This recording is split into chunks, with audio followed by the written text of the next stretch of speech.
হোসেন, ধন্যবাদ আমার সাথে যুক্ত হওয়ার জন্য। আমি এই মাসে অনেকগুলো কমেন্ট করলাম। কমেন্ট গুলো আমার কিছু ঘটনা হতাশাজনক মনে হয়েছে। আর দ্বিতীয় কথা, আমার প্রথম কথা, আমাদের গন্তব্য হলো যে পর্যন্ত।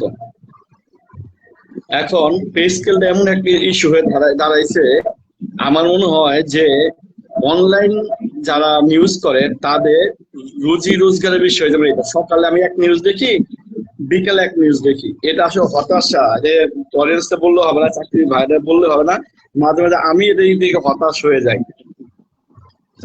তো যাই হোক, প্রিয় চাকরি ভাইরা, আমরা অলরেডি সরকারকে একটা আলটিমেটাম দিছি, যেন আগস্টে আমাদের গেজেট করে, তাহলে আমরা আমাদের কর্মসূচি দিব ইনশাল্লাহ। তবে পে স্কেল হবে, এটা 1 মাস 2 মাস দেরি হোক, হবে। আমার প্রশ্ন, যারা আপনারা আমাদের গালাগালি দিয়ে আমি এখনো দেখতেছি, অনেকে দালাল দুলাল করতেছেন আমাদের, আচ্ছা সমস্যা নাই, আপনি কি করছেন পে স্কেলের জন্য, পে স্কেল গেজেটের জন্য? আপনি করছেন কি? ঘরে বসে আঙ্গুল চুষছেন? ঢাকা প্রোগ্রাম দিলে যান না কেন? সেদিন ঐক্য পরিষদ, সমন্বয় পরিষদ আর সংবাদ সম্মেলন দিছে, কয়জন গেছে? কয়জন গেছেন বলেন? মাহমুদ হাসান মাহমুদ ভাই, ওনার একটা সংবাদ সম্মেলন দিছে, কয়জন গেছেন? ঘরে চুরি করে বসে রয়েছেন, কয়জন নামেন রাস্তায় আন্দোলনের কথা বলেন, কয়জন গেছেন ওই জায়গা? যখন কোনো প্রোগ্রাম দেই তখন তো একটা লোক আসেন না, সেটা বলো। শুধু বলেন আন্দোলন, আমরা একটা প্রোগ্রাম দিলে আপনারা কেউ আসবেন না, কেউ আসবে না। আপনারা কেন?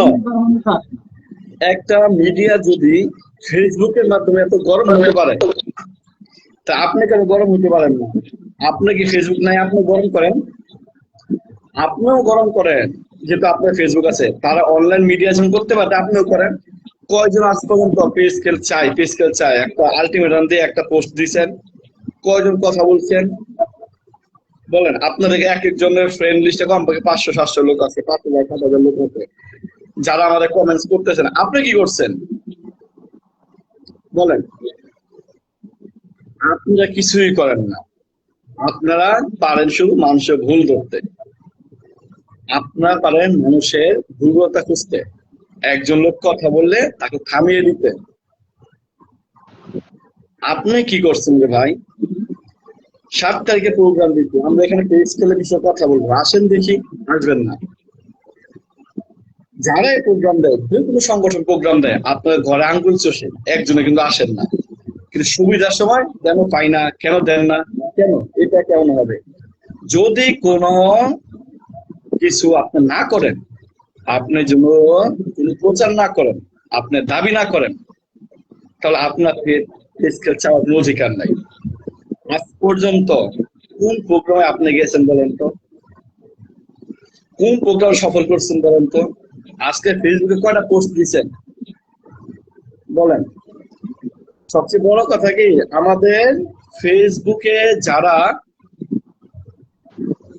আমাদের পেজকে নেগেটিভ নিউজ করে, আপনার তাদের শেয়ার করে, তারা কি করেন, তাদের আরো উঠিয়ে দেন।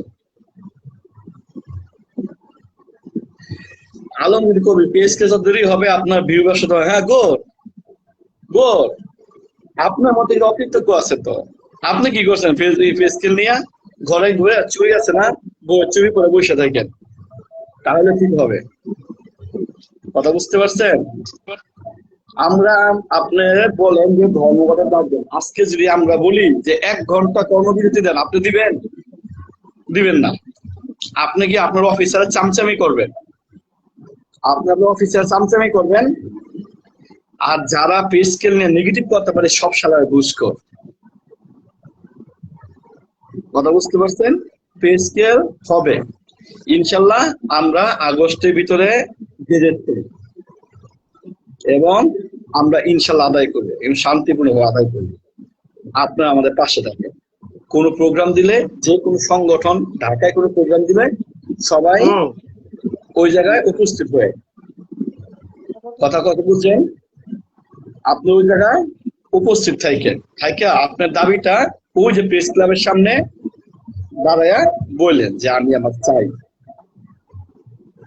কথা বুঝতে পারছেন? শুধু ফেসবুকে বসে একজন লোক একটা কষ্ট করতেছে, হ্যাঁ, তার নিয়ে বাজে কমেন্ট করেন না।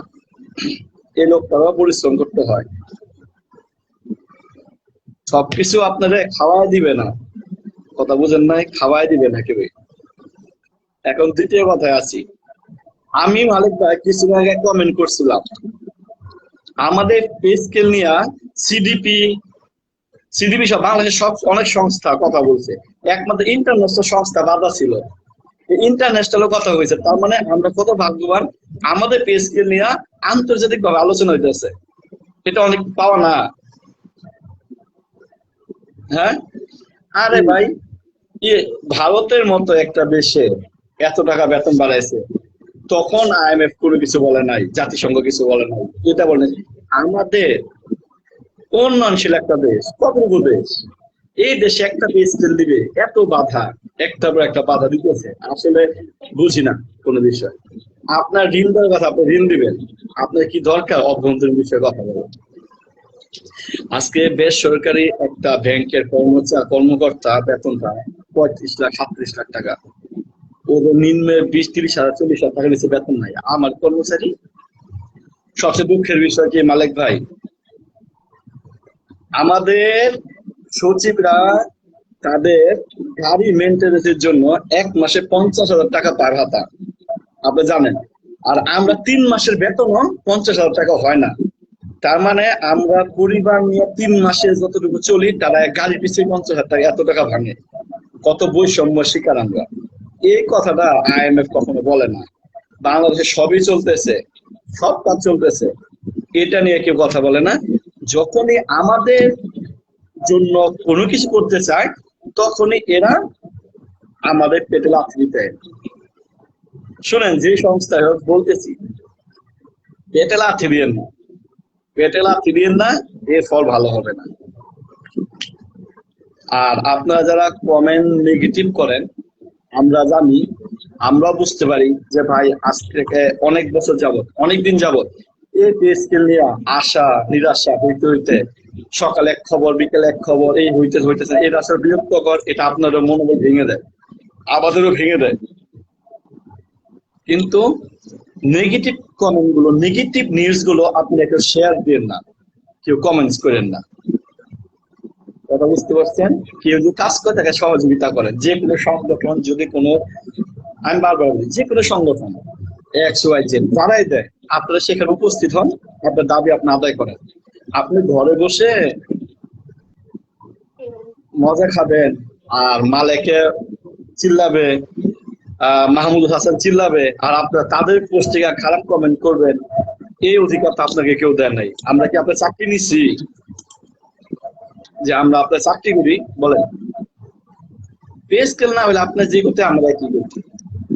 আপনাদের নিয়ে কাজ করি, আপনাদের জন্য কাজ করি, কাজের সহযোগিতা করে। প্রত্যেকটা সংগঠনের নেতারা শুধু আপনার ভাগ্যের পরিবর্তনের জন্য, একটু বাঁচার জন্য সবাই পরিশ্রম করছে, কেউ ঘরে বসে নাই। কেন তাদের এই কাছে আপনারা এই উল্টাপাল্টা করবেন, উল্টাপাল্টা কথা বলবেন? আপনার না লাগলে আপনি চুপচাপ বসে থাকেন, মানে আপনি ঘুষ খান, সমস্যা কি? আপনি বসে বসে খান। 7 তারিখে আমাদের কাউন্সিল সকাল 9টা থেকে 2টা পর্যন্ত চলবে, দিনব্যাপী। যাদের সবাইকে দাওয়াত দিচ্ছি, ভাই আসেন, ওইখানে আপনি আপনার দাবিটা তুলেন, আমরা আপনাদের দাবি তুলবো, একসাথে আমরা পথ চলি। আমাদের এটা জীবন জীবিকার জায়গা, আমরা সবাই হাতে হাত মিলে কাজ করবো। আমি যত সংগঠন আছে সবাইকে বলবো, এই মুহূর্তে, অন্তত এই মুহূর্তে স্বার্থ ভুলে একত্রে আমরা দাবি আদায় করি। তবে যেহেতু মহান জাতীয় সংসদে পে স্কেল নিয়ে আলোচনা হয়েছে, পে স্কেল নিয়ে আলোচনা যেহেতু হয়েছে প্রধানমন্ত্রীর সামনে এবং মহান জাতীয় সংসদে উপস্থাপন হয়েছে, বিল পাস হয়েছে, তার মানে একটা আইন হয়েছে, এখানে বাদ দেওয়ার কোনো সুযোগ নাই। এটা বাদ দেওয়া মানে সংসদে তো থাকে না, এটা আপনার বুঝতে হবে। এটা কিন্তু তত্ত্বাবধায়ক সরকার না, এটা নির্বাচিত সরকার, তাদের ইস্তেহার ওমর ফারুক লাইভে আছে, ওমর ফারুক লাইভে আছে, ওমর ফারুককে একটু বলার সুযোগ দিয়ে। আচ্ছা ওমর ফারুক ভাই কথা বলেন, পরে আমি বলতেছি, বলেন। জি ভাই, ধন্যবাদ। আপনাদের গুরুত্বপূর্ণ আলোচনা শুনছিলাম।